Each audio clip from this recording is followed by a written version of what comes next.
Sir, shall I start, sir?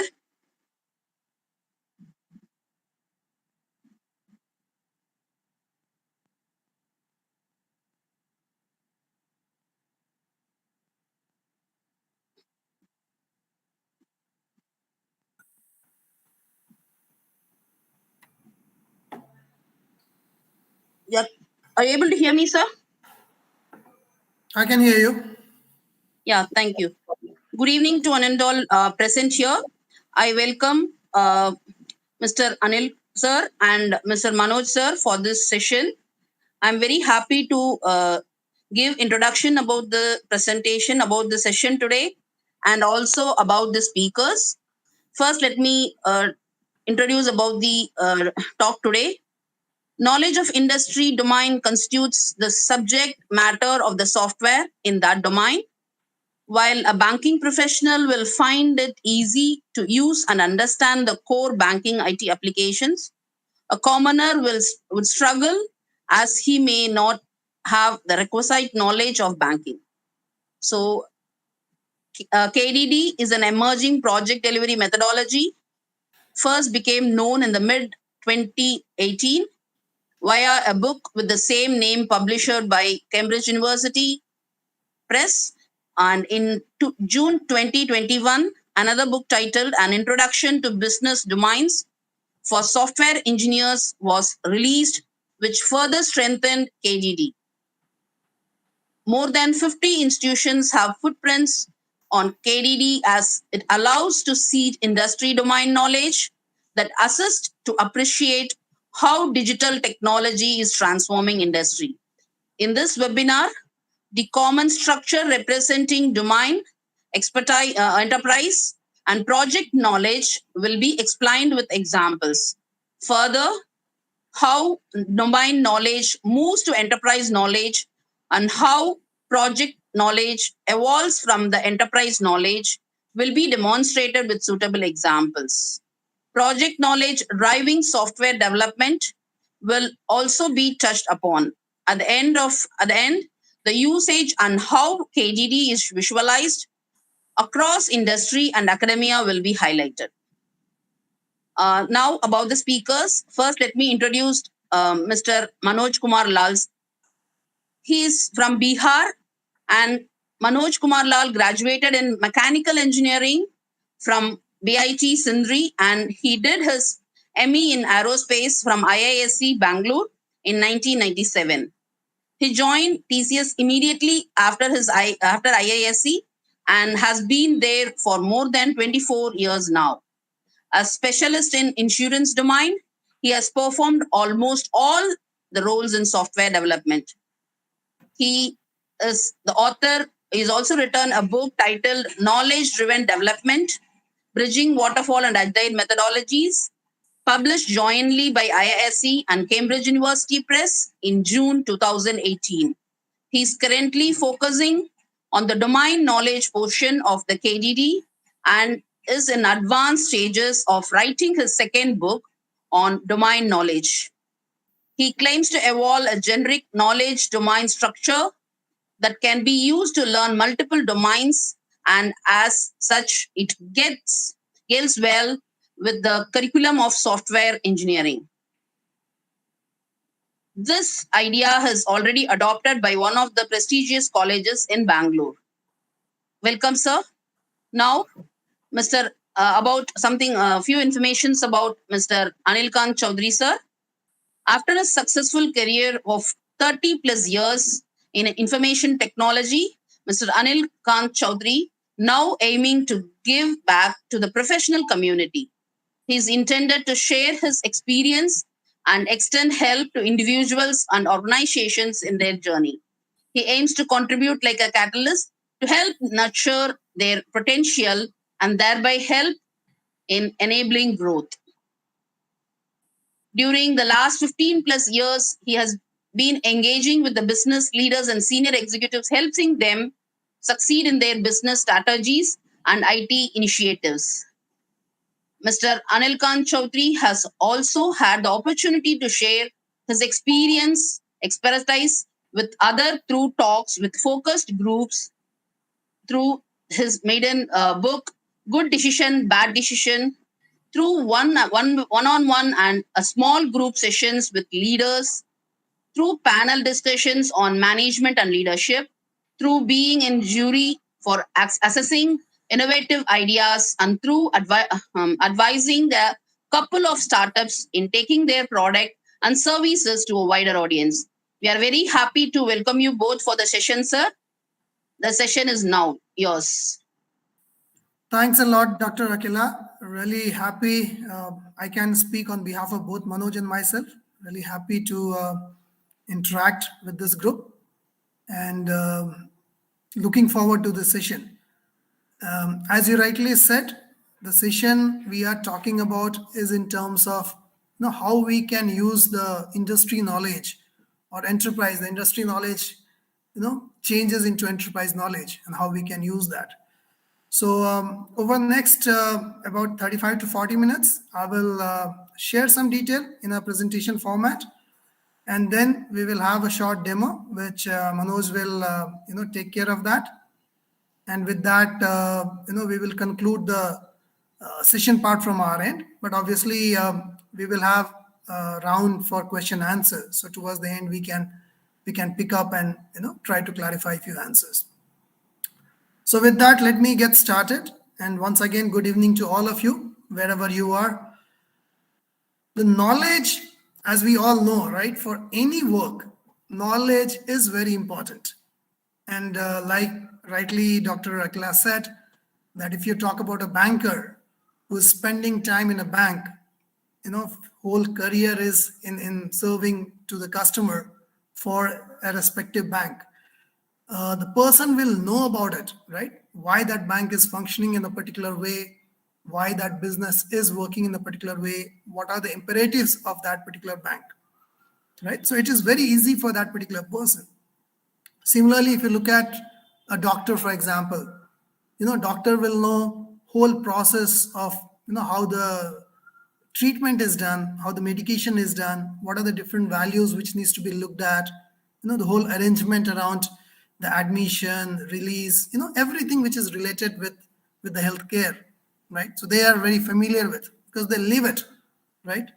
Similarly, if you look at, let's say, a pilot, pilot will know about the aircraft, they will know about the headwind, they will know about the amount of fuel they have to take it, they will know even about the cloud patterns, right? What kind of cloud they should avoid, how they should control, which weather. So all of these knowledge which we are talking about in each of these fields are so unique, right? But for the people who are very much part of it, it becomes like their second nature. They have learned about it, they live it, So it's not a problem for them. But if you look at someone like a software engineer, and I will tell my example, I started my career, little more than 3 decades back. I joined immediately after completing engineering. I joined a steel manufacturing company, and they had an IT department. So I picked up that department. I was part of it. But first 6 months, we did not get a chance to even do any coding. We were put in the soft floor because we had absolutely no idea about how the steel making is the process, right? So spend 15 days in blast furnace, another 15 days in coke ovens, another 15 days in LD shop, sheet mill, bar mill, different departments of that. And not only that, after 6 months, we spent another 15, 20 days in the collieries in terms of looking at how the collieries function. Then in the mines, different kind of iron ore and manganese and all that. And not only that, after that, we were also put to their other divisions like bearings divisions, the tubes making divisions, even sales and marketing for that matter. So almost for 9 to 10 months, I spent time knowing about the industry, and that really helped when I started doing the programming part of a system which was for building a maintenance system for different kind of equipments for the steel industry, because I could relate to what requirement they're talking about, why they're talking about, and it became a little easier for me. Now, once I moved out from that company after almost 6 7 years, that luxury of building that knowledge had gone, because then I was into a company which was catering. It was an IT company which was catering to different client. So the next customer I had was of a logistic company, and I had absolutely no idea how logistics works, but we had to kind of build it up in a week's time, reading through it 101. And then I moved on, and that happens in software engineering very often, that we move from one client to another client. So throughout those 30 years, I have worked for a utilities company, for telecom company, for healthcare companies, for finance companies, for energy companies. It has been quite a challenge to adapt and understand the needs or functions of those companies. And in that context, it becomes very, very important to really find an easy way to build that knowledge, right? So that's what we will share in this session today. And, we'll look forward to having a fruitful session here in the sense like whatever we are sharing, hopefully that will, throw some ideas, throw some thought process in terms of how to build it. So let me share my slide first, and then I will take it over from there. I hope you guys can see my screen. Yes, sir. Yeah. Okay. So with that in context, let's talk about how we go about this knowledge-driven development. And again, okay, let me just do a quick poll. If all of you are fine with this, let me try to do a quick poll. Let me stop. Sorry about it. Let me do a quick poll, and then I will come back to the question. So, Dr. Akila, are people aware in terms of how to take the poll? Or should we explain that? Yes, sir. Actually, we have not sent through the mail. Actually, Okay, so let me explain then. yes. So, if you have, you can see at the bottom of your screen, you will have all these different symbols, right? There's a phone disconnect symbol, and right at the end, you will have a symbol which is for activities. So when you go in that activities, you will see poll. So I'm not launched it yet. I will launch it now, and then you can get into poll and you can take your pick, right? So I'm just launching it. I will keep it for maybe 45 seconds. That should help. I've just launched it. So if anybody can just tell me if you're able to see it. Simple. Yeah, we can see it, sir. Okay, great.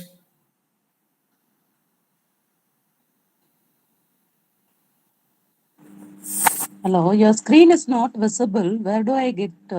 Yeah, so you have to go at the bottom on the right end. You will see a triangle and a square and a circle, that kind of a symbol. That is for activities. So if you click on that, it will show you poll. Are you able to get it now? There is no questions. Not questions, polls.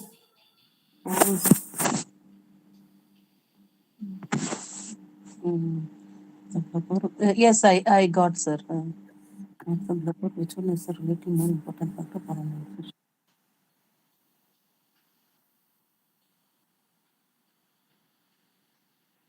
Okay, I'll keep it on for maybe another 30 seconds.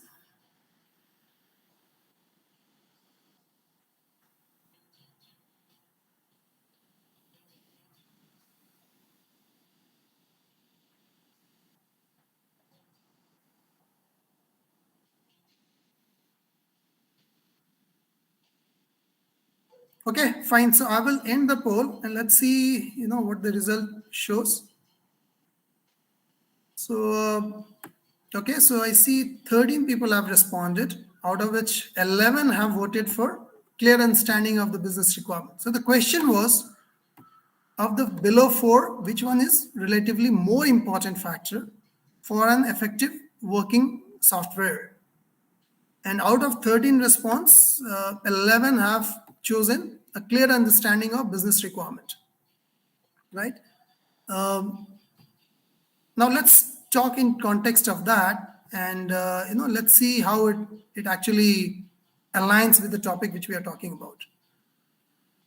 So when we say understanding the business requirement, we are effectively saying we should know about why we are solving a particular problem, right? And that's exactly what we are saying here, that when we build that knowledge, right, when we have a right knowledge, then working on that software, building that software becomes very, very easy.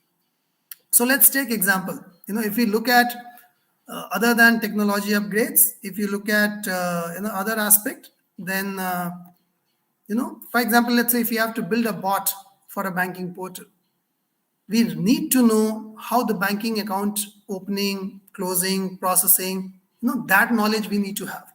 If we don't have that knowledge, we'll just go by what somebody is saying, and we'll try to just copy that in a computer's language, right? Similarly, if we have to develop an app for claim notification, which is part of insurance, right, we need to have a domain knowledge of the insurance. Similarly, if we are in the finance, we are talking about anti-money laundering, we are trying to develop a machine learning based on AML, anti-money laundering, then we need to have that domain knowledge. Similarly, if we are talking about migration of legacy applications, we should know about those legacy applications. Now, all of this is example of how we are building that knowledge before we actually build the software, right? So it's very, very important to have the domain knowledge or the industry knowledge of that particular industry in which the client is working, and that helps us in terms of able to understand the requirement better. Because many times what happens is, let's take example of a working software, how it goes. So typically a working software goes from a industry knowledge to enterprise knowledge to project knowledge, and finally a working software knowledge. Now, industry knowledge here, for example, let's say if we are talking about banking as such, banking across the world, across different countries and all of that, there are rules or there are definitions which are same, right? If you are talking about saving account, it has a particular meaning. Whether you are in India, whether you are in the US, whether you're in Australia, this is the same meaning, across. So that is knowledge of the industry. Now, what entities do, they copy those knowledges and then they convert it or customize it for their individual purpose. And that's what we call it enterprise knowledge. For example, if we take banking itself as an example, the knowledge of industry is converted. Let's say if you are talking about a bank like SBI, State Bank of India, right? They will take those industry knowledge and they will adapt it for their own thing. They will give it some name, they will put certain values, which is a guideline in the industry, but they will give a particular value. So that becomes the enterprise knowledge.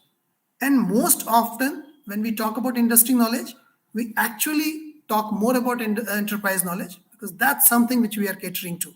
We are catering to a client which is in a particular industry. Now, once we have built this knowledge, there will be upgrade in that. There will be changes. There will be modifications. There will be additions. So that knowledge has to be built for project, right? And eventually, when that knowledge is converted into a logic and data, that becomes a software. So let's see the same scenario.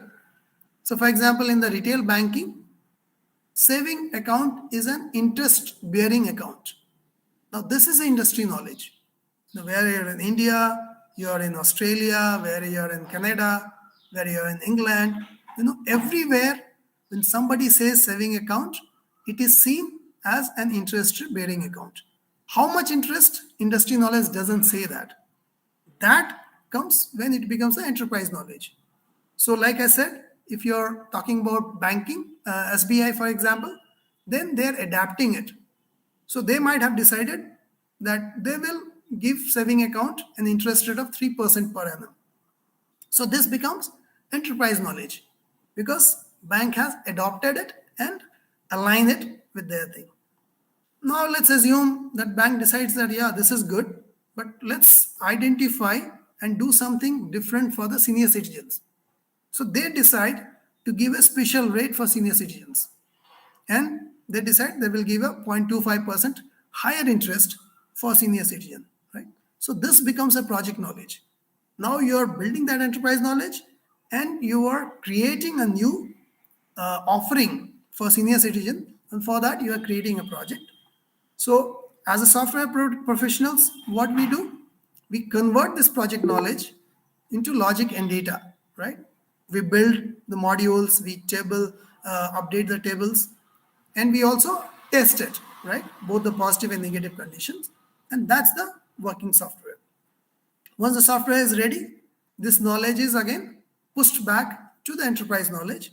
So then that same bank, if we are talking about SBI here, then they will have two entries for the saving account. One will be for the regular saving accounts, which is 3%. And there will be another one, which is a special saving account for senior citizens, which is at 3.25%, right? It's very, very simple example I've given here. The idea is to understand how the knowledge moves from industry to enterprise to project and all of that, right? It looks very simple. We are familiar with it, so it's not a problem. But believe me, when we get into a software development, there are a lot of knowledge about that enterprise, about that industry, which we don't get. And that's where the main challenge comes in. And one of the main reasons for that is also the maturity of the knowledge propagation, right? We spend a lot of time in the problem solving space, right? When I say problem solving, means we have been given a particular scenario, situation, and we are trying to solve it. Typically, we write a program, we do a changes in the code, and we fix it. It's more of a technical solution, right? We need more of a programming skills to do that. And it typically works on the standalone software, a particular piece of that. But then when we move up the maturity chain of the knowledge, we get into problem understanding space. Here we are trying to not just solve the problem, but before solving the problem, we are trying to understand the problem. Why that problem is occurred in the first place. What is behind that particular problem. So we are going beyond a standalone software to the software system, right? If it is related to account opening, then we are talking about the whole account opening process, right? We apply software engineering methodologies, requirement management, project management, quality management, all of that. That becomes part of problem understanding. And then when we go even further higher in the maturity, that's called the problem space understanding. Now, this is where the enterprise knowledge comes in, right? This is where we try to understand the business systems. We are not just talking about a particular system, but we are talking about the whole business system. Why the business is doing that particular system, why they are interested in building that system or modifying that system. That gives the context of the business, right? It becomes the knowledge context. So when we understand this, our interaction, our value add becomes more. So for a software engineer, it becomes very, very important to move up from problem solving to problem understanding and eventually to problem space understanding, which is typically the context of the business. If you look at it in a different way, problem solve space understanding is the third level of maturity. So first level is what we call is what. We are trying to solve a problem. So what is the problem we are trying to solve? Through Python, RDMS, Java, some technical stuff. In the second level, we get into how. We are trying to put the things in place, software engineering things in place, requirement management, quality management, project management, all those aspects which we are putting in. And finally, when we mature to the third level, we understand why that is being done in the first place. So the maturity moves from what to how and then why. Why gives you the complete context of the business, and that helps. And this is very important because when we are talking about software development, it is not just about problem solving or problem understanding. It is actually also about the problem space understanding. Because when we are able to understand the context, then we are able to add more values, right? And KDD positions itself to help in terms of that problem space understanding. It is a means through which one can understand the context of the business better.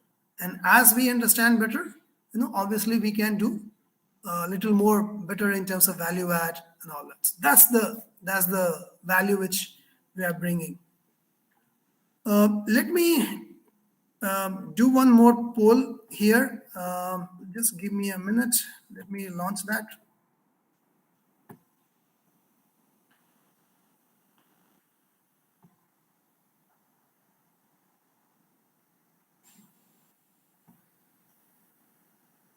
Okay, 1 second. Okay, so this poll basically tries to find out, what helps in terms of business understanding. Helps in terms of business understanding. Just launch that poll. So let's see what answers we get.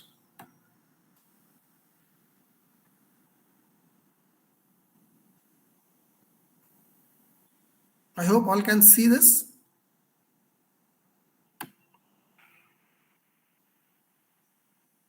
Yes, sir, we can see this. Yep.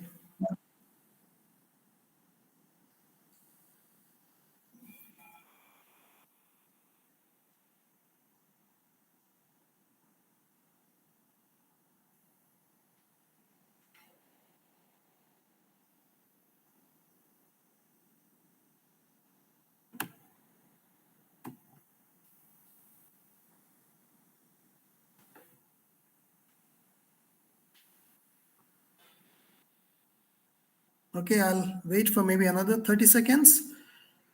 So far, only 7 votes. So people, if you can provide your views as well.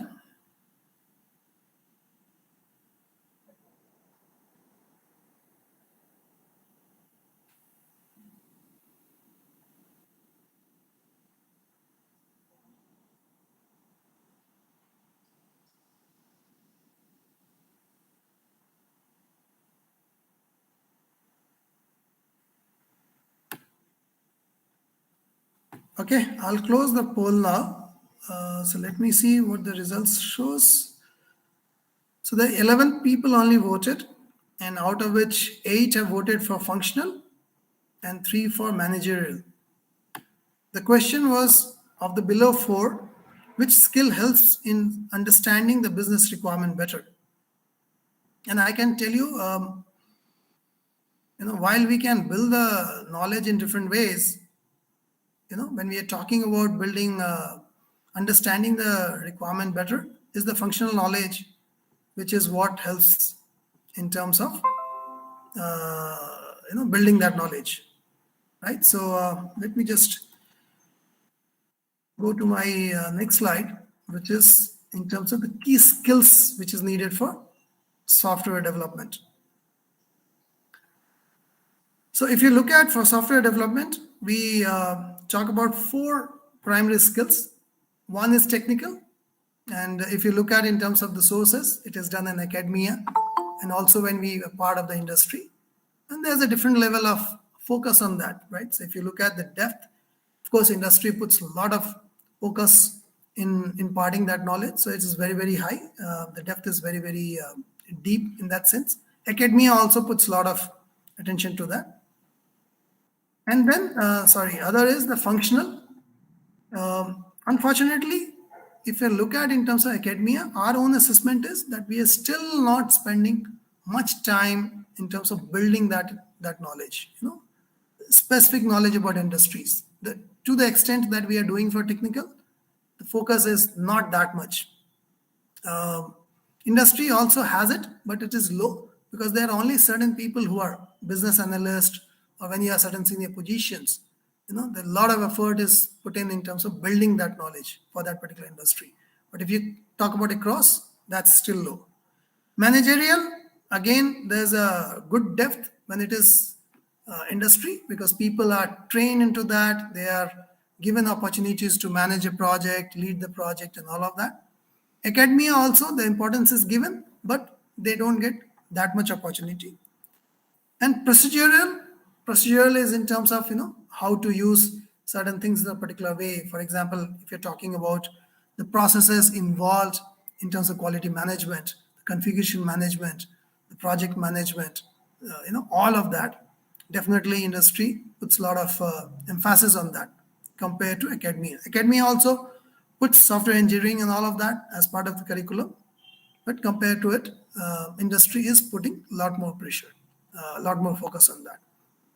So for any software development, these are the 4 different skills, but this is the functional one, which is very, very important to build that knowledge about the enterprise or the industry.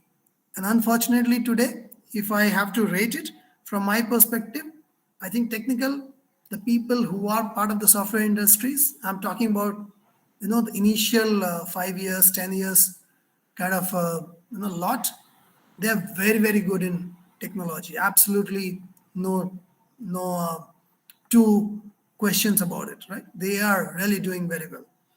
Managerial, yes, they are building up. I won't say they are at top level because I'm talking about first 10 years. So they are getting opportunities, but they are in this. Procedural, again, they are good because they have practiced it day in and day out. But when it comes to the functional, I think this is where they're still lagging behind. And one of the main reason why it happens so, because industry is so vast, right?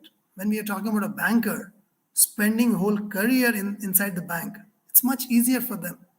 But for a software professional, they can't understand all the industry together, right? It's so vast, so many books they have to read to understand. So that's the main challenge where we kind of struggle. And that's where KDDA has come up with a method which makes it easier to pick up that industry knowledge in a simpler way, which can be replicated in different for different industries. And we call it domain knowledge framework, right? So the best way to pick the knowledge is about first to get a context about the industry, right? So knowing about the industries, how it evolved, what are different features of it.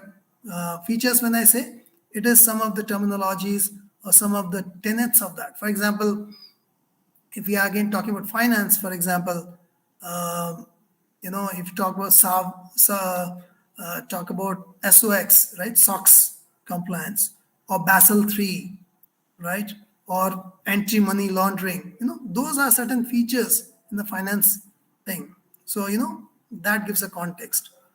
Departments, what are the main departments which function in the finance? IT applications, the key applications in that industries. Stakeholder, who are the player, who are the lenders, who are like RBI could be a regulator. So the consumer, all these are stakeholders. Regulatory influence in terms of what can be done, what cannot be done, what are the rules set by, and also latest trend. So these kind of things give a context about the industry. But knowing what it is, it still needs little more in depth. So that's where KDD comes up with something which we call domain knowledge framework, or DKF in short. So it tries to break it down, picking up that knowledge in a simpler way, right? And I'll show you, how it can be done. So first, any industry will always have some product or offerings, right, which goes. It could be product or services, but that goes. So let's say, for example, in a banking industry, saving account is a product which is being offered to the consumer. If you talk about insurance, maybe term insurance is there as a product. In automobile, car could be an example of a product. Then we have processes. The processes are nothing but the life cycle activities on that particular product. For example, it could be a product launch. It could be administration of that product, right? During the process of, for example, if you're talking about saving account as a product, then, when you launch a new saving account, there's a process for that. How you maintain the transactions for a saving account, there's a process for that. And if you are closing that account, saving account, then also there's a process for that. So these two are there. So if you look at any industry, you can depict that in the form of product and processes mesh, right? It's kind of a network. On this, there's a third part which is very, very important. And this is what we call it statements of relevance. Now, this is the real crux of the knowledge. And we call, in some way, we also call it knowledge nuggets. These are the pieces of knowledge which is very, very important. So when we understand it, it becomes very easy to understand that particular industry or enterprise for that matter. Now, this is, it is a combination of business rules, could be definitions, could be standing operating procedures, could be a regulatory guideline. It comprises all of that, right? For example, let's say if you talk about term insurance, now there's a rule which says that the minimum age to take a term insurance policy is 16 years, right? So that's something which is kind of a business rule, which is valid for insurance. Similarly, if somebody has to update name, then documentary evidence is a must in case of a nomination and all that, right? Similarly, in the bank, you will have a limit on maximum amount you can withdraw online in a day. So all these are kind of statements of relevance or knowledge nugget, which we call it. So when we are able to convert the industry knowledge in this form, it becomes easier to understand it because it's a pictorial, it is graphical way, and it becomes easy to help that. Now the beauty of this model is not only we are drawing it out here, but we can even drill it down at different levels. So it's a hierarchical in nature. So for example, if you take banking itself as an example, if let's say there are three products: corporate bank, retail bank, investment bank. At level 1, we can drill down. Let's say here we are talking about retail bank, that's a product, and administration is the process. So this is the node of retail bank and administration. If we drill down to the next level, we get the level 2 of the DKF, right? The domain knowledge framework. In that, we get the next level of knowledge. So the retail banking is split into two sub-products, because advance account and deposit account. Similarly, administration is broken down into two processes, which is product administration and account administrations. So we get to the next level of knowledge. We can drill down to the next level. For example, deposit account administration can be drilled down to the third level, right? And that can be drilled down to the fourth level, right? And we can break it down to the level to which we are able to connect to those rules easily, right? It helps in terms of understanding that industry in a better way. Maybe senior people who have to interact at a senior level, they will possibly need to know at level 1 and level 2. But when, as a programmer, as a coder, we need to get down to the level 3 and level 4, because most actions happen here. And then we have statement of relevance. It can happen in any level. It can happen in level 4. It would be in level 3. It could be anywhere, right? So this is how we can convert the industry knowledge. And this approach can be applied for any industry. So it becomes much easier to build that knowledge that way. If I have to pick in terms of how to build this knowledge, I would say for academia, at least level 1 and level 2 should be essential, because that will, particularly for those people who are going into the IT, right, who are trying to build their career in IT. And if they can pick up 1 or 2 industry where they can drill down a little bit more on level 3 and 4, it becomes definitely very, very useful. But for industry, all the 4 levels are needed, because that helps in terms of understanding it better. And it is vast. Like if you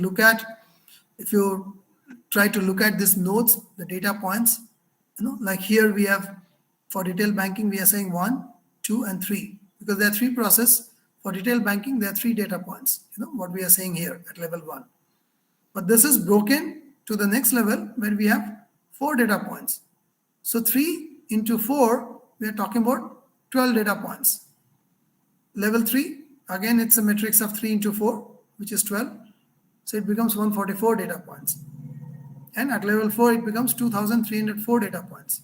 So what it shows is, as you go deeper, the amount of information which can churn out is very high. And this is only the data point. It doesn't talk about statement of relevance. It will be even more. Even if we assume at each data point there are 5 to 10 business rule or guideline which has to be understood, right? We're talking about something like 23, 24, 25,000 of those kind of rule. It's not easy to remember that reading it. But when we are able to construct in this way, it becomes much easier to relate to that, pick up that knowledge and understand that industry. And since this is agnostic of any particular industry, this model can be used for any industry, be it health, science, whether finance, insurance, telecom, you name it, this can be applied. Okay. And KDD, what it does is it converts this knowledge scoping into a structure, knowledge structure. So here, industry knowledge is product, process, and statement of relevance. We saw that. When we add the ID applications, that completes the building block for enterprise and project knowledge. But the last 2 is important, because this is where the most of the knowledge nuggets are there. And what KDD does is it builds the relationship between all these different knowledge nuggets. This is more like a knowledge graph, right? So it becomes easy that way. And once we are able to do it this way, we can even connect it with the artificial intelligence and machine learning, because we are talking about the graph theory, right? It is kind of aligned with that. So that's the beauty of KDD helps in terms of building that industry knowledge. And once we have this, it becomes very easy to do a project delivery, because you can build and test. All the knowledge is here.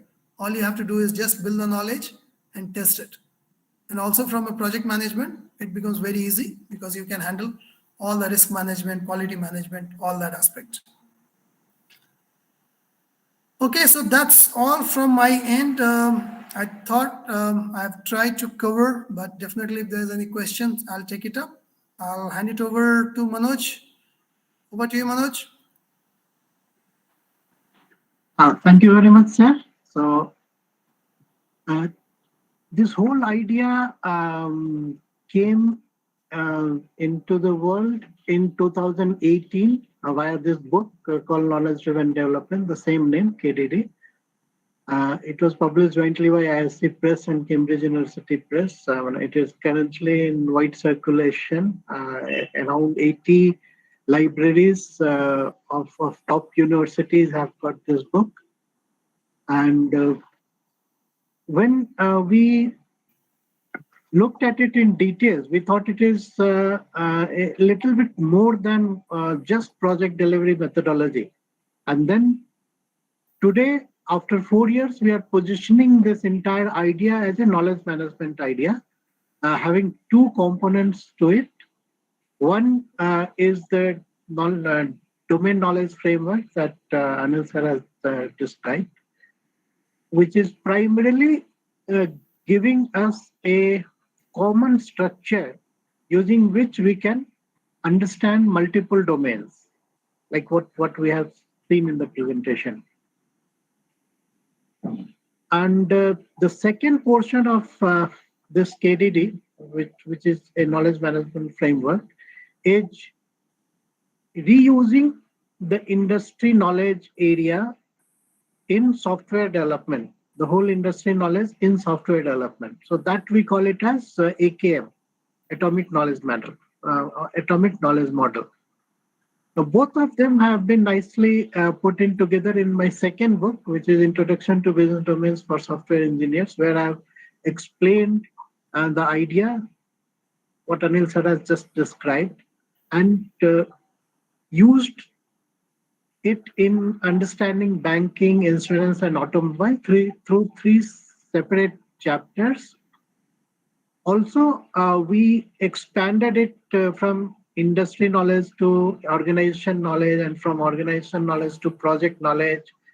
And we have demonstrated how the industry knowledge and organization knowledge can be used as the contextual knowledge for software development, and it will increase the quality of the software being developed. At the same time, it might reduce the effort for software development. So all of that has been packaged quite well in the second book, which was published last year.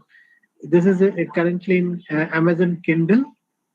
So that's about these two books.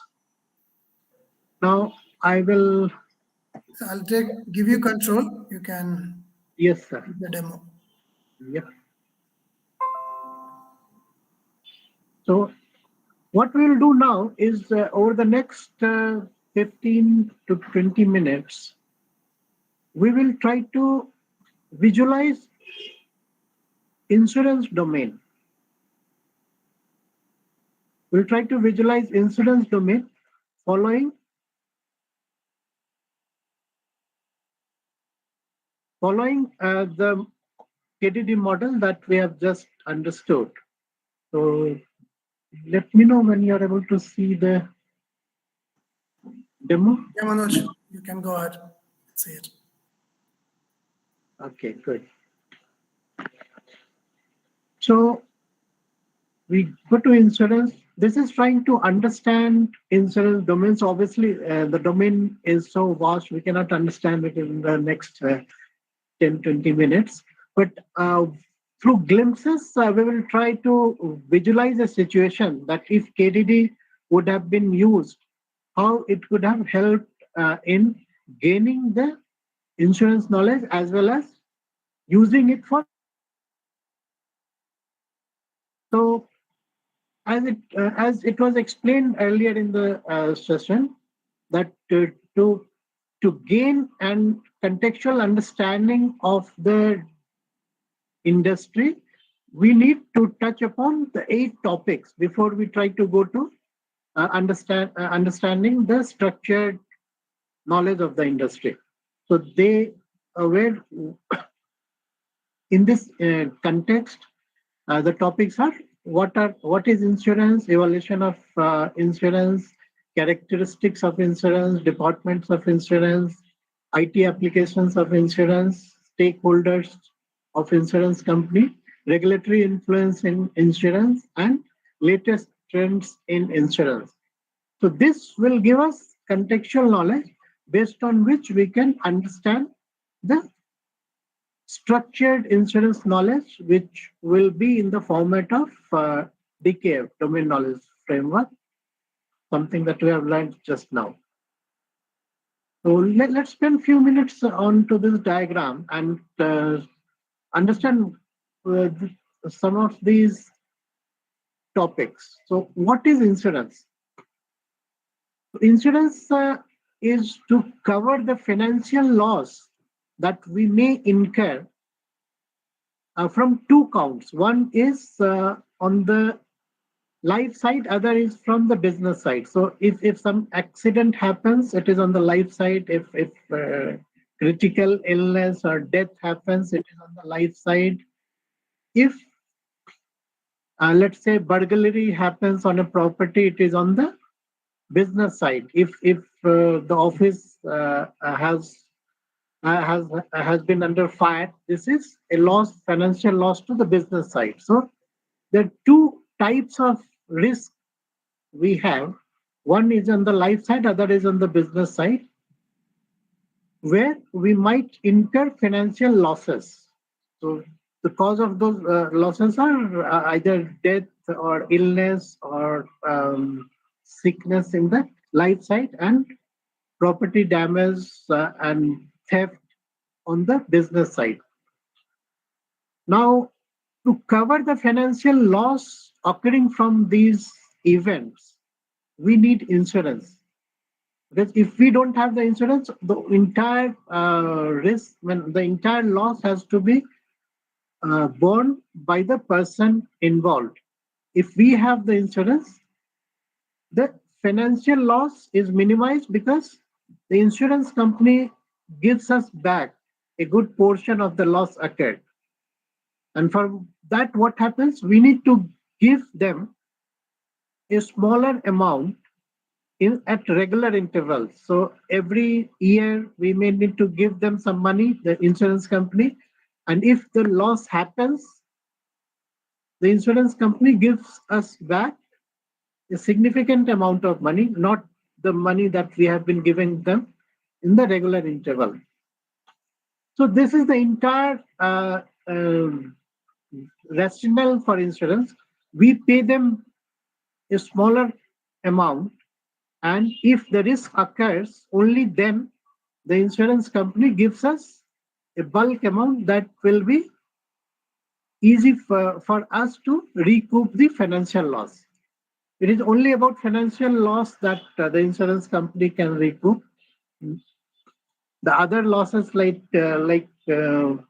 emotional loss, if somebody has gone, those things insurance companies won't do anything about it. It is only the financial loss that insurance company will recoup to some extent. So evolution of insurance, when this is a very interesting concept, and in the previous era, let's say the ancient times, the family bonds, the joint families, the village community were so strong that they themselves were performing the majority of the roles that today insurance companies does. So, for example, if something happens to the community members, the community will come to their help. And in joint family also, it is predominantly covered. Now, one quite interesting thing, I was quite surprised when we saw that in UK, funeral insurance is very common and very popular also. So, what is that funeral insurance? Is once the person dies, the expenses incurred for their funeral is being provided by the insurance company, and for that we pay premiums. Right. So over there, the family culture and all those things are quite individualistic. So here in India, in our joint family, in our community, we don't foresee the situations of funeral insurance. but over there it is quite common. So a good portion in our ancient culture was protected what insurance companies today are providing.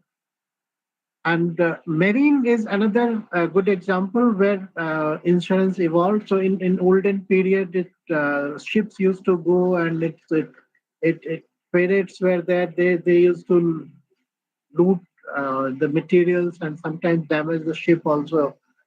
So insurance against the loss of goods in the ship and loss of and damage to the ships also, they were covered. And that originated, I think, the modern form of insurance when called Lloyd's. Lloyd's was a place in UK where the merchants used to sit, and then people over there used to come and put their money at risk, and then if the ship comes back with everything intact, they will gain from that. And if there is some problem, the merchants over there used to share the loss. So those were the evolution of insurance areas. I think for the sake of time, I'll not go into the details of other things. I'll go quickly over the structured insurance knowledge, where the same structure that we understood, product, process, and statement of relevance, using the same structure, we'll try to learn insurance. As we had seen in the beginning, there are two types of insurance. One is about property and business, other is about life. So in the life area, it is critical illness, it is health, it is death, which are covered financially. In the property and casualty area, it is the businesses, it's the properties, it is uh, coverage against accidents. Those things are covered. So the two major types of life insurance products at first level. And on the process side, launch, administration, and decommission is there. So any new insurance products gets launched, and that is covered in the launch process. And if an insurance policy is not selling quite well, it will get withdrawn from the market. That is under decommission process. And anything that happens in between is called administration. Right. So these are the three highest level processes, and the two highest level products. We covered the insurance knowledge at level 1. Now this dark circles, if we click on this, we go to the next level. So what the next level will talk about? It will talk more about the next levels of property and casualty product and next levels of administration process. So let's look at it. The property and casualty product is split into 3 products, next level products at level 2, and administration is split into 4 processes: new business, policy alteration, client alteration, claim administration. Now, again, looking back at the time, I will not go into explaining these products and processes. All I am trying to do is to use this next 5 minutes to visualize how the structured domain knowledge can be catered to. And because we can have a domain for more than an hour or so to understand these things properly. But all I will try to visualize is the structure behind learning the domain knowledge. So now let's say if we want to drill down to the next level, which is level 3 on property and new business process and property product. And if we click on this symbol, it will give us 4 next level property products, 4 types of property products, insurance property products, and it will give us 3 processes of new business. Right. So let's take another example, specialty product and claim administration. If we click, go to the next level, it will give us 4 products of specialty and 3 processes of claim administration. And then here we find a tree structure. Tree indicates that there is knowledge nuggets over here. There is statement of relevances over here. Now at level 3, for claim creation of travel insurance, if we want to know the real knowledge, we will click on this tree structure and it gives us the real knowledge about claim creation of travel insurance through 7 statement of relevances. So if we click on individual statement of relevances, it will give us the real knowledge. So the first one is travel insurance coverage. So all the different regions for which you need to take travel insurance will be listed over here. So this is one knowledge capsule related to claim creation of travel insurance. Similarly, there's one more. It says timeline for claim notification. You cannot wait when insurance companies cannot wait indefinitely before it before we can notify them for the claim. Now that is a piece of information about claim creation of travel insurance, and in a templated form, KDD stores that piece of information. So that was level 3, and this black circle indicates that there are level 4 also.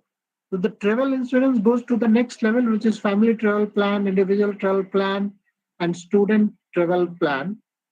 And claim notification goes into the next 3 level processes. So essentially, at this level, we stop going further because family travel plan, individual travel plan, and student travel plan, they resemble the products that are being sold in the market. So at this stage, we stop going any further. So at level 4, we stop here. And also in the process area, according to subject matter experts, most of them will agree that this is where we can stop and start learning about these lowest level processes. So at level 4 also, if we try to learn the real knowledge about, let's say, family travel plan and first notification of loss, obviously it will be much more than what we had at level 3. So these are the individual knowledge nuggets which are giving us information about the real knowledge of the family travel plan product and loss report capture and validation process.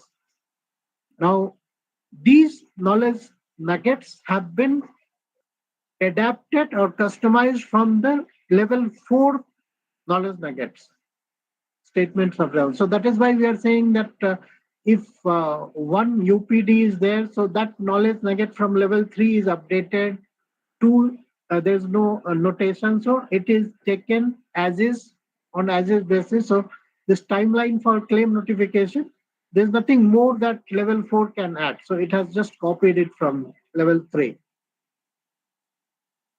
Right. So and some of them are expanded. So 4 statement or relevance 4 has been split into 2 knowledge nuggets, E01 and 4 E02. Now, again, I'm looking at the timeline. I'm not going to go into details of it. So this, I would say that clearly creates a framework based on which we can learn any industry knowledge in a structured and scientific form. So this is where we call it as bringing science to the art of learning industry domain. Now, 3 more minutes I will take and try to expose you in terms of how do we actually reuse it in the project environment. Now, if we have to create an app for first notification of loss of family travel plan, that is contained fully in this particular data point.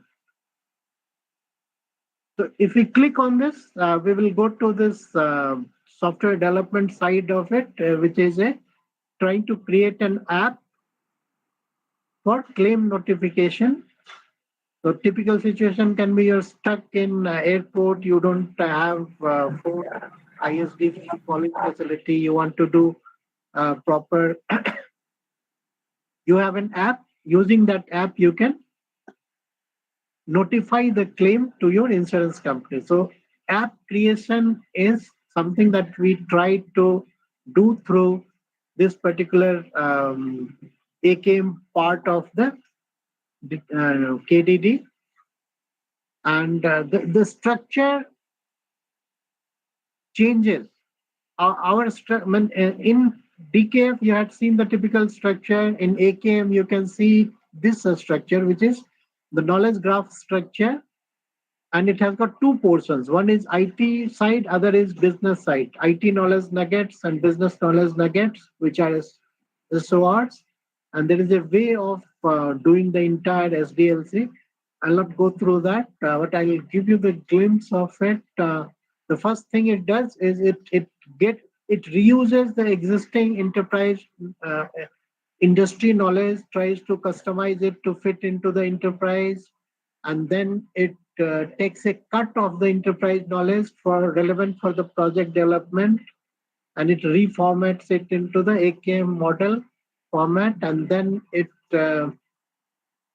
adds bits of knowledge here and there. It modifies knowledge here and there as per requirements of the project, and then it applies a mechanism called ABCD, which is trying to create an interconnected mesh of IT and business knowledge nuggets that can be your fully traceable digital project knowledge, which will allow a developer and tester to develop the code and test the code. So this diagram illustrates that in all in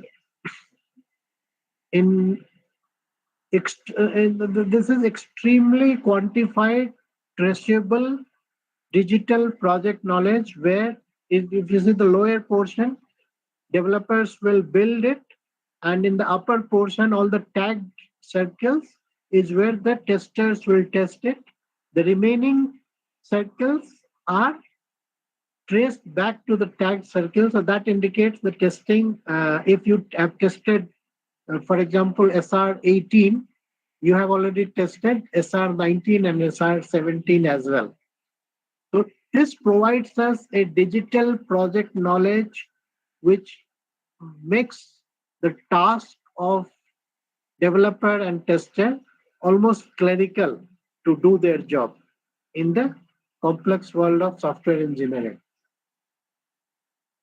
And at the end, I will finish here by saying that in this particular example, there are 20 knowledge nuggets in the industry knowledge side. It evolved to 31 knowledge nuggets in the organization knowledge side, and that evolved further into 42 knowledge nuggets in the project knowledge side. So the reusability of knowledge you can see from industry to enterprise and from enterprise to project. And this is the main crux of our proposition. We, as we could visualize, we have not written explicit requirement and testing artifacts. Just by structuring these three areas of knowledge: industry, enterprise, and project, and reusing knowledge from industry and enterprise for execution of project, we have been able to do the project, and we have been able to visualize the entire project delivery. I think with that, I will stop here, and we'll stop sharing, and I think we will open the floor for question answer.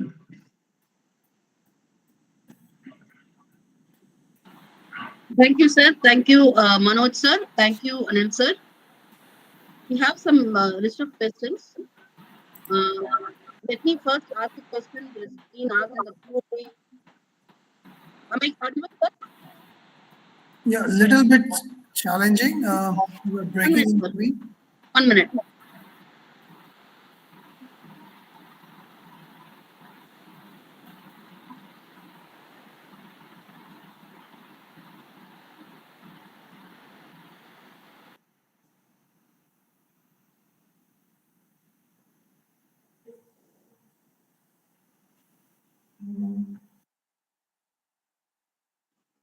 Sir, am I audible now? Yes. Yes, sir.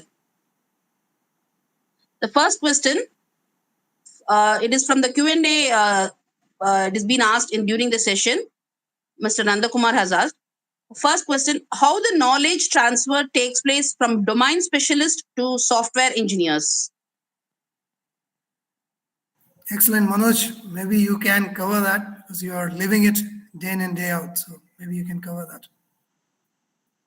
Yeah, sure. So in the traditional world, it is through on-the-job training that somebody senior training the juniors in the team, and I mean through different certification courses, the domain specialists impart the knowledge to software engineers, and again through by writing the individual requirement artifacts.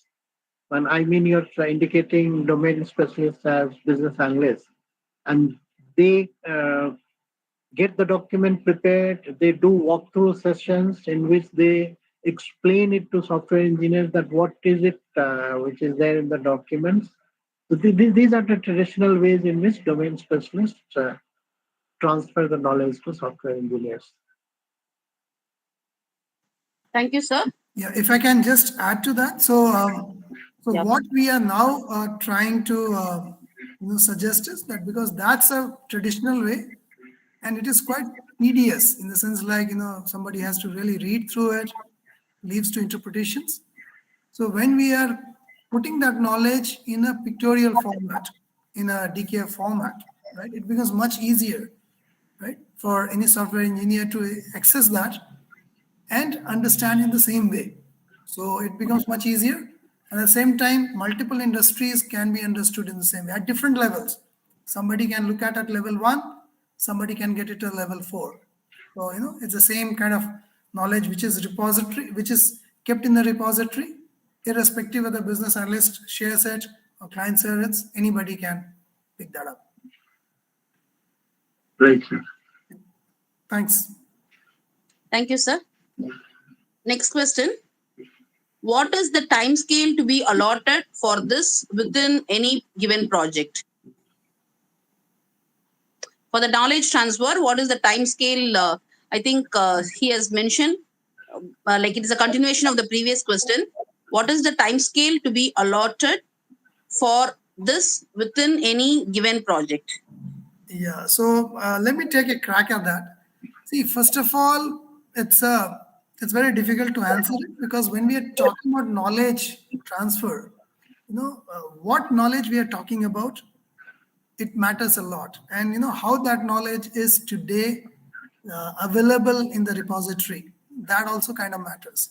So if you look at in the current scenario, we are spending significant amount of time as part of the project life cycle, which goes into updating the knowledge, retrieving the knowledge, interpreting it, understanding it. Significant, I would say maybe around 30-35% of the effort goes just into that, maybe even more to get it.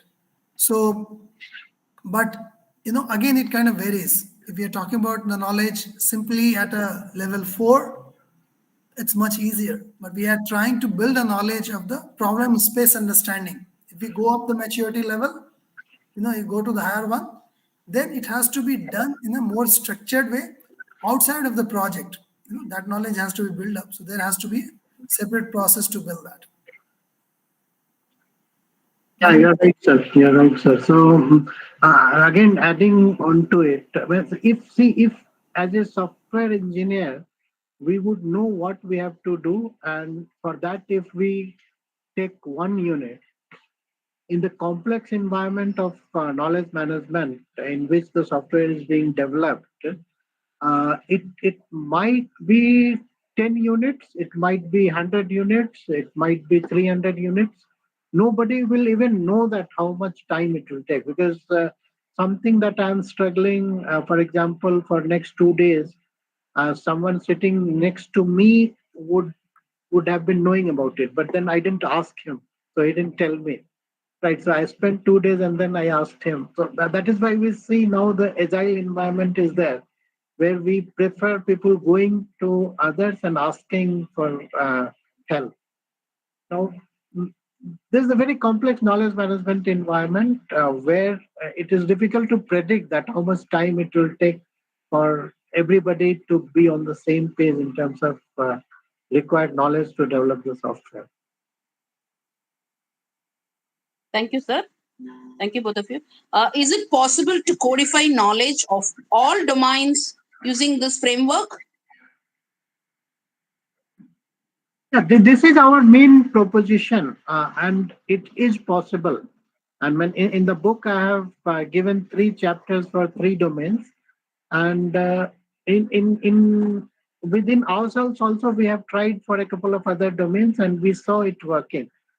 And when in academia, particularly, because academia is more interested in teaching domain agnostic things. So now we are claiming that this is a common structure which is domain agnostic, but it can be used to seed multiple industry knowledge in a very scientific manner. So there is a major gap in academia that they can't or they don't want to teach insurance banking and such things because they think it is something that the people will learn anyway in colleges. When they join an industry. But then because of this domain agnostic way of learning individual domains, multiple domains, is something that we are positioning in academia as a filling the gap as filling the gap between industry and academia. So that is the major claim we are making, that one major gap between industry and academia, which is today academia is not teaching industry domains in the way it is being used in software development. We are making it happen. Anil sir? Yeah, absolutely. So we are already in touch with one of the industry, and they have shown interest. So we are taking that as an example. We are starting at one level, level 1 and level 2, and then we are drilling down to the next level. So yes, it is. The short answer is that's exactly what we are looking at, to quantify the knowledge in this format so that it can be used across. But it will take time to quantify. Today, all the information is more in the textual form. Like Manoj said, some 2 or 3 industries, he has put that knowledge to some extent in the book, but a lot more can be done. Yeah. Next question, sir. What is the best approach to understand the domain area as per the industry requirement? Yeah, so best approach I would say is I think we should look at industry at level 1 and level 2 to start with, whichever industry we want to build that using this model, and then build further based on the interest. So, for example, if I'm a software professional and I think that I would be working, let's say, in banking and insurance, maybe these are the 2 sectors where I will be working, then possibly I should spend time to build that knowledge for these 2 sectors first, level 1, level 2, and then drill down using this format. Now, in future, if you have to build that knowledge, let's say on telecom also, I can use the same method. Obviously, it has to be built in terms of, somebody has to build that knowledge in this format.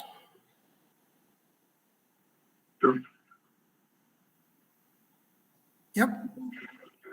Yes, sir. Can I proceed with the next question, sir? Yep. Thanks. Yeah.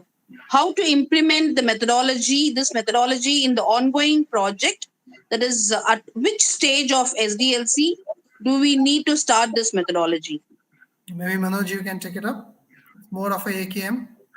Yeah. Right from the beginning of requirement management, we can start it. And the beauty is we don't have to write a separate requirement artifact.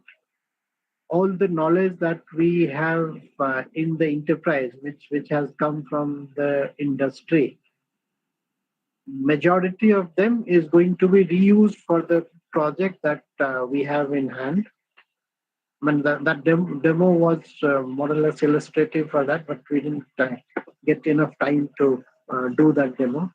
But that explains that right from requirement management up to testing, we can use this methodology. So it is as any other methodology, like waterfall or agile.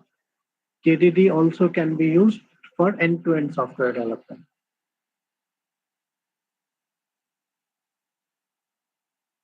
Thank you, sir.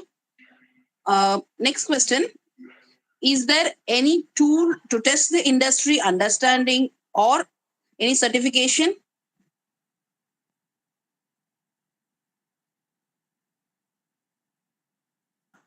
Yeah, so if I look at industry certification, it's quite a vast one because people are talking about different kind of certifications, right? And industry needs. If you look in terms specific to the domain knowledge, at least I'm not aware of if there are any industry their certification which is giving that. There could be one-on-ones which organization is having their own, right? A particular organization will have their own internal training and certifications, but outside we are not aware of. We are ourselves is in touch with one of the organization which is looking at training people on this. So hopefully in some point of time, we might have a certification kind of a thing coming up. But at this point of time, I'm not aware of. Manoj, if you know any certification of domain knowledge? No, not at a generic level. There are certifications at individual industry level. Generic level, I'm not aware of it. And this is what we are positioning as a generic level sort of skill, which is new. I think new notion in the industry and academia. It doesn't exist exists currently. Thank you, sir. One last question. What is the reason for choosing the cross-platform in the current industry? Very interesting question. See, if you look at the way the whole technology landscape has evolved, in terms of technology or different kind of technology in different places, it's so fast and so diverse, right? Now, if you look at, let's say, 20 years back, the kind of scenario was totally different when you're looking at today. So no industry wants to miss out. They don't want to wait for, let's say, one particular technology and saying, this is what will do everything. I'll take a simple example. If you look at e-commerce, right? Now, most of the companies will build their system both on Android as well as on iOS and maybe even on Windows, right? Because these are the three different platforms on which the product can go. Now, if industry decide that I will keep my product only on Android, then it is actually not catering to all the organizations, right? So the way I look at it is organizations are aligning with the trend of the industry, and that's why they are picking up multiple different platforms on which they are putting their their bet on. Right? That's my understanding. If I understood the question correctly, if it was something else, Manoj, maybe if you want to add something else. No, sir, I don't have anything to add. I think it was answered. But if it has some other meaning, I would be happy to connect with the person and can discuss in detail what was his or her intent. But the way I look at industry today, different kind of platforms, that's how industry is going about. They are not choosing one; they are choosing a mix of different platforms, mix of different technologies, because they are all moving in different directions at different pace. They don't want to lose out, just sticking to one. Thank you, sir. Thank you so much, sir. I request any of the participants you want to have your questions, you just can raise it now. Any more questions from the participants? So my question is that how this KDD is bridging the gap between waterfall and agile. Excellent. Manoj, maybe Yeah, I'll take. we can answer it while sleeping as well. Right. So, see, waterfall has got an exhaustive knowledge management mechanism via different artifacts that is there. So, right from business specification document, requirement document, testing document, design document, everything is there. But because of its relatively unstructured format, it could not do the good job, and then that has become a weakness of waterfall, and it has fallen over. It has given way to agile. So in agile, the knowledge management is minimal, and it says that you don't worry too much about no specifying the knowledge. Rather, you specify the knowledge, which is only sufficient for initiating the discussion, and then you sit together, do the job, and get on with it. So agile has not got a proper structured knowledge management mechanism.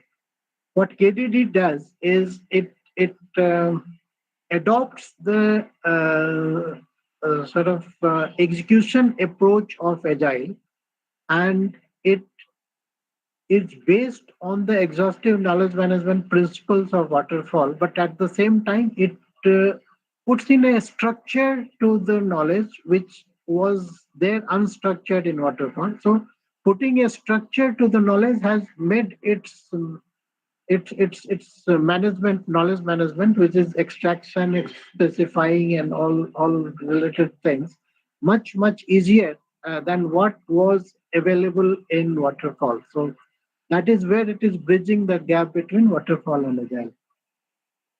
Anything else, sir, you want to add? No, I think that's fine. I think maybe if needed, we can have a separate. I'm looking at the timing also. So, Sure. Rajesh, it was a great question, but if there's something which we can connect offline, we can get into a little more detail as well on that. Sure, thank you. Uh, Good evening, Mr. Manoj and Mr. Anil Kant. This is Mohan. I'm sorry I missed joining in the beginning of the program. So because I was traveling and just returned a little late. So I understand that the program has been excellently going on. I just have one clarification. This version control systems like the GitHub and others, do they have any impact in this domain knowledge creation and then managing? So first of all, thanks, Mohan sir. Yeah, I think we had a good number of questions, and I thought it has been useful. So Manoj, over to you in terms of specific question about version control. Knowledge always evolves, sir. So I don't know too much about GitHub, but even if we are saying it is structured knowledge, it is all well balanced, all traceable, everything is fine. But then there has to be, it has to mature. So the first time that we write a piece of knowledge, it has to keep evolving so that it remains relevant at all points in time. So if we are indicating towards version control, yes, I mean KDD structure also has to be under version control, where it will always show the latest version of the knowledge. But then, if needed, it can go back and say why this knowledge has been updated to the current knowledge, maintaining the history of it. Because right now this version control system, they are mostly concerned about the codes. That was the reason, I was just trying to check whether is there any way that people are looking at enlarging the version control system to take it to this knowledge absorption also, or maybe sharing, something like that. So Yeah, maybe so I think yes. we need to explore the possibilities and things like that. You're right, sir. Exactly. Right. In fact, if I can just add there, so if you look at few things in GitHub and all that is, you can branch it, you can clone it, right? All those features are there, which is making it so powerful from versioning perspective. Yes. Now, that can be applied to even because this is just a piece of knowledge which is there. Organization can keep it. How you want to use it, right? This is totally up to you. So there's no restriction as such. But what we are providing is more of a framework. The tool in which it has to be applied, that's totally up to the organizations. Okay. No, my only submission here is if we can try to sort of integrate this tool along with the GitHub. So because the GitHub has become almost a de facto De facto, version absolutely. control. So which means if we can make it some sort of interface can provide with your tool, I mean, a lot of wonders can be done, because nothing can be missed out. Sure, we'll take that input. Yeah, absolutely, absolutely, sir. So, I mean, we don't have any tool on KDD, Okay. but the idea is very interesting, sir, because if we capture knowledge alongside with code, Yes. and now that we are trying to talk about structure knowledge in the format of knowledge graph, the knowledge graph itself is behind all the AIML exercises. So AIML will probably help us in getting the code built out of this structured knowledge itself. So that's a good potential we have. I think that is the ultimate ambition of the product companies, which is to specify the knowledge and with that knowledge get into the creating the software itself. So that's there is a auto code generation. Ultimately, we are looking at that. Already some tools are already there. So excellent. Excellent, sir. Thank you. Thank you very much. Thank you, sir. Thank you, sir. Now I request Dr. K. Kalaichilvi ma'am, our managing committee member, to propose the vote of thanks.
Thanks a lot. It was really good to have all of you. And if anybody needs to connect back, our details are there. So please feel free. Thanks a lot. Appreciate it. Good night.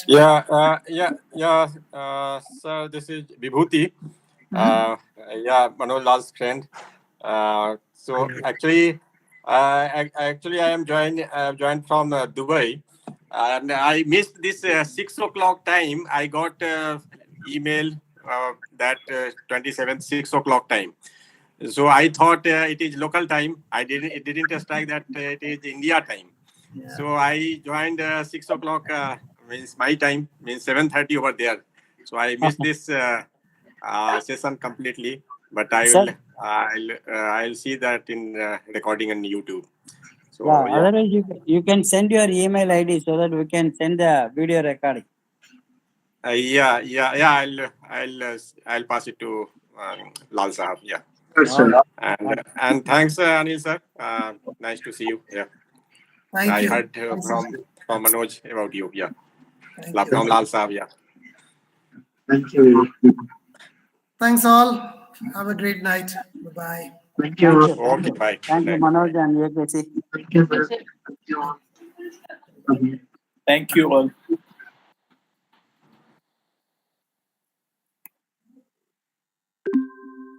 Okay. Thanks, Akila and Kalai and PVS for Thank you, the. sir. Okay. So later, I couldn't join.